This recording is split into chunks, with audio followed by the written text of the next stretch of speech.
I'd now like to introduce our next keynote speaker, General Jim Jones. General Jones was appointed to be President Obama's first national security advisor. During his distinguished 40-year career, he has served as Commander of United States European Command, Supreme Allied Commander Europe, and from July 1999 to January 2003, the 32nd Commandant of the Marine Corps.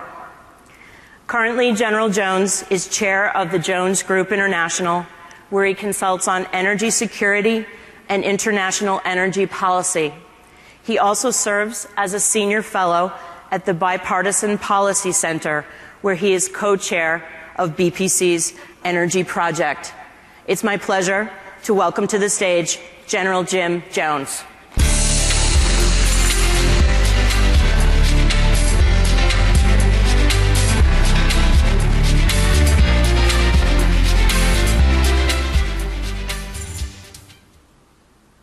Thank you very much for this great opportunity to join you today.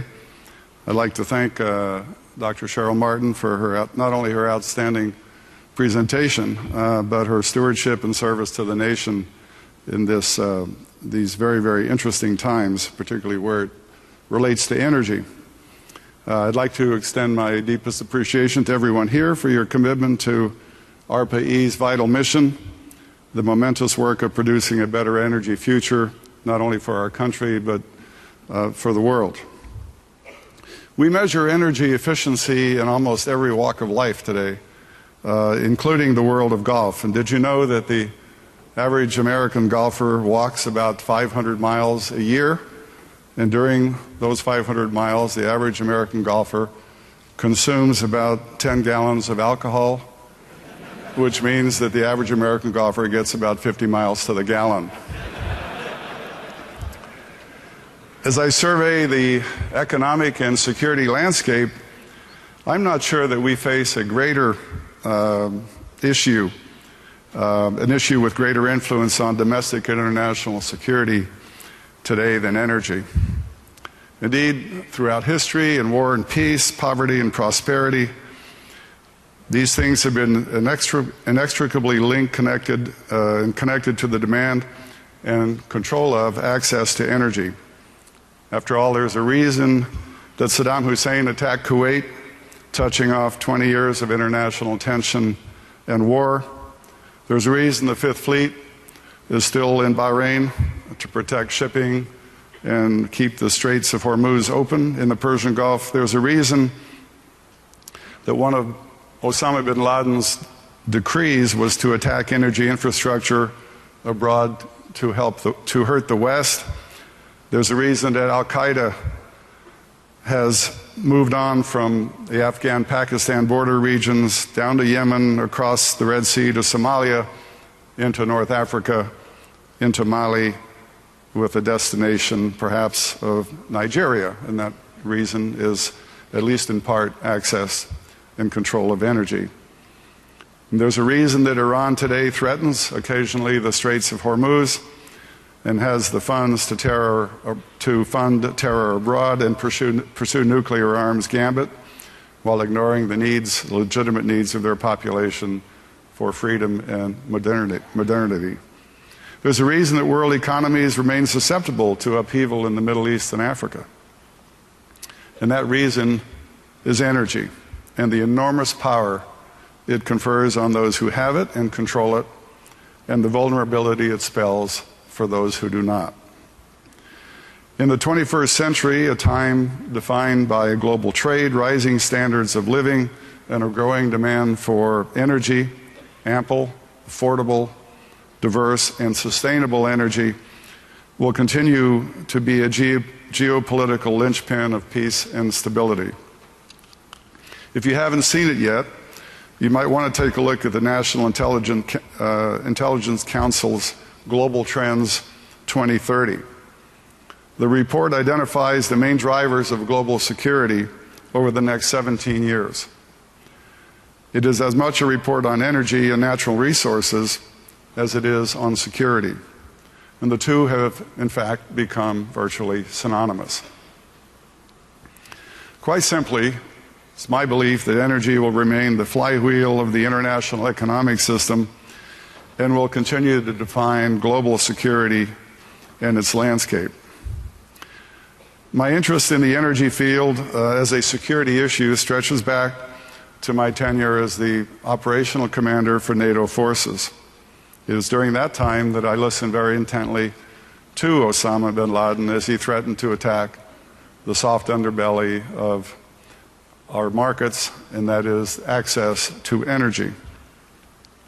And after studying the energy infrastructure of 19 allied nations and NATO, we concluded that the vulnerability of the infrastructure was such that we needed to do something about it, and we set about actually raising the interest level of the alliance on energy security issues. After leaving the military service, I was asked by the President of the U.S. Chamber of Commerce, Tom Donahue, to create the Institute for 21st Century Energy, which again in 2007, 2008, started down the path of addressing energy as a national security issue, and certainly a bipartisan issue.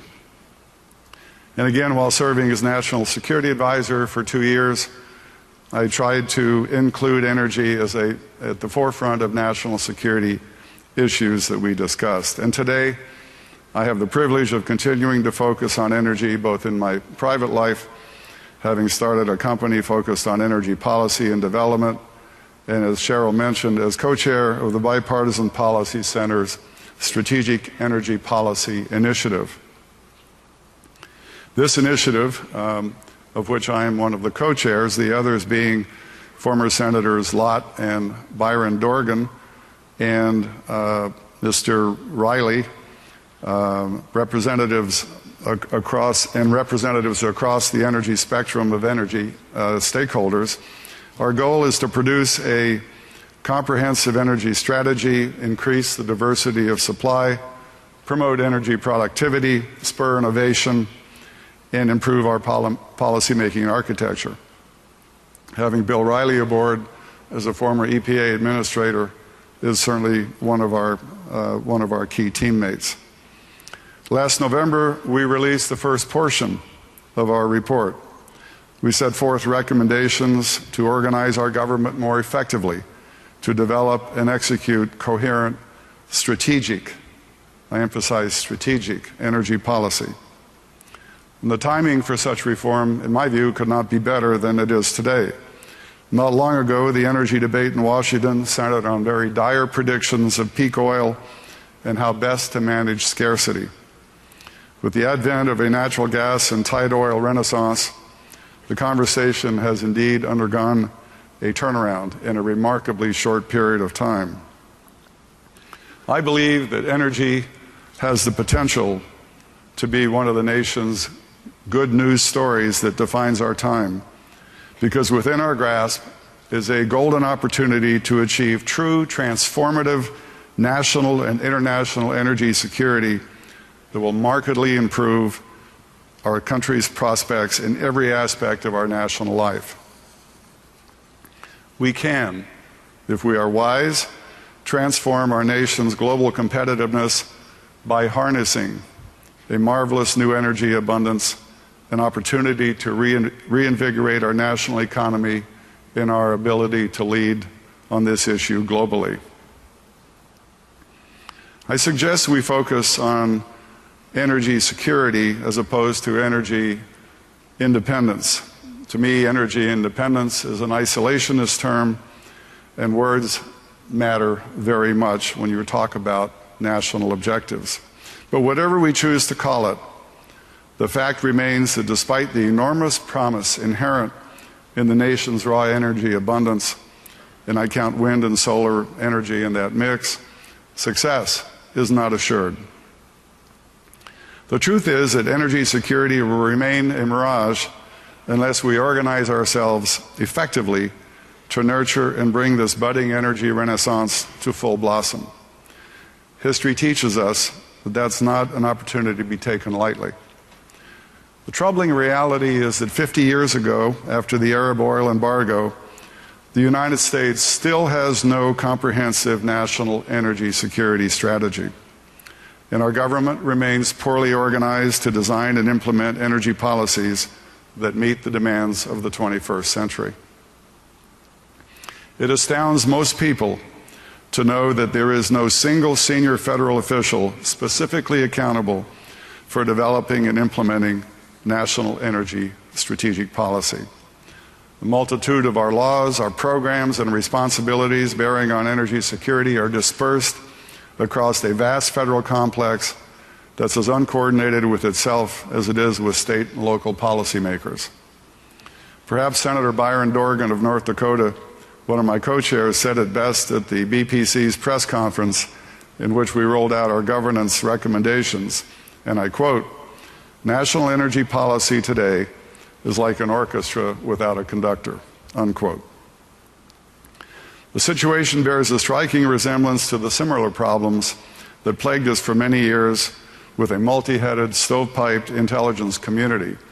And this is really one of the success stories of the last decade or so, in which we created and advocated for fundamental reforms in the intelligence community, created a director for national intelligence, maintained the stovepipes that we had, but forced them to bend towards the middle to develop a more comprehensive, cohesive national intelligence strategy and architecture, and it has kept our country safer over the last 10 or so years. We could do the same thing, it seems to me, in the energy field. It's a question of having a conductor that is charged by the President of the United States with that responsibility. The Bipartisan Policy Council's recommendations includes the creation of a National Energy Strategy Council composed of all of the various agencies, and there are many that hold stake in the energy sector. The council would be headed by the Secretary of Energy, creating a single coordinator-in-chief for the President on energy issues. This important post would be vested with the responsibility of ensuring that the interagency shares a common strategic vision and operates with agility and in concert in order to achieve it. The compass points of this unified direction would be established through the formal creation of a bona fide national energy strategy, supplemented by a quadrennial energy review akin to our national defense planning process, which has worked well in the defense sector, and it can work effectively in the energy sector. The blueprints are critical, and the private sector, energy producers, distributors, and consumers must have a strong voice in shaping them. In addition, we recommend establishing a new senior director for energy on the National Security Council staff, so that energy takes its rightful place as a top-tier national security issue. The full report, containing the full spectrum of energy security recommendations, will be released tomorrow morning at the National Press Club, and then we will turn to the more difficult task of advocating for the adoption of those recommendations. Ladies and gentlemen, I can't think of a better time than the beginning of a new presidential term and the minting of a new Congress to embark on a future-defining campaign, a mission for the nation to do what we know we must do for our own good. The report coming out prominently features recommendations to foster energy innovation of momentous importance to the nation's economic and fiscal well-being. As we survey the gravest threats to our national security and the ripest opportunities, each one is positively affected by an accelerating rate of energy innovation.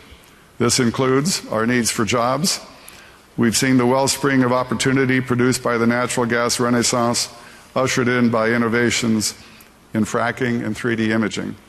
Our need to resolve a debilitating national budget crisis, which will be much easier with a growing economy, an objective that cannot be achieved without ample and affordable energy. Our need to solve environmental challenges, including climate change and healthy air that requires even cleaner ways of assessing, generating, and using energy.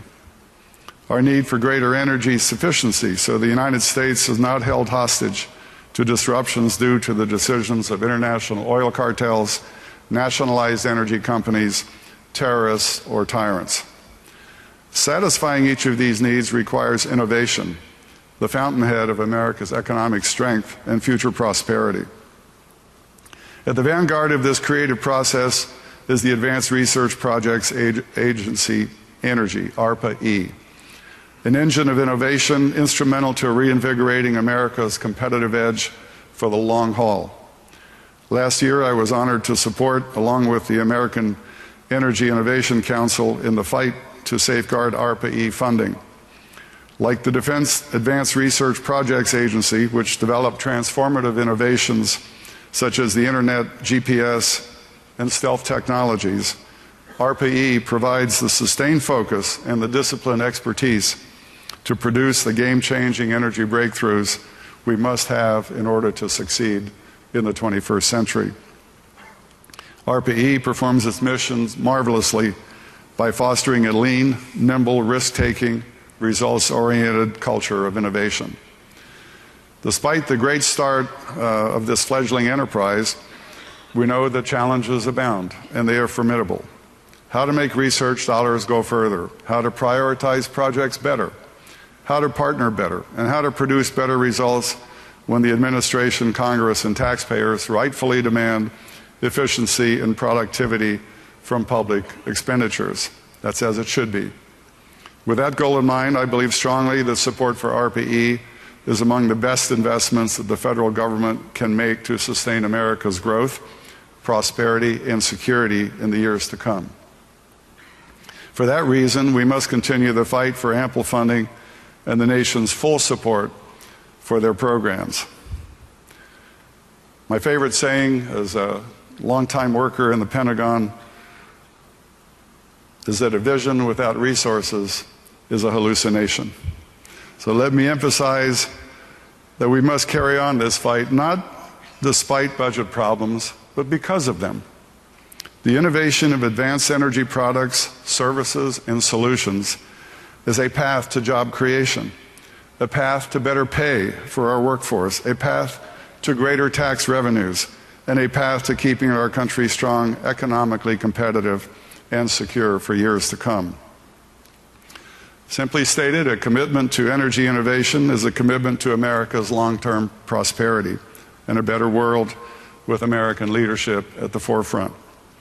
Of course, ARPA-E can't achieve these goods alone. To do the job, we must strategically bolster every element of our nation's innovation system. And by that, I mean improving tax policy to promote long-term private sector investment in research, development, demonstration, and deployment.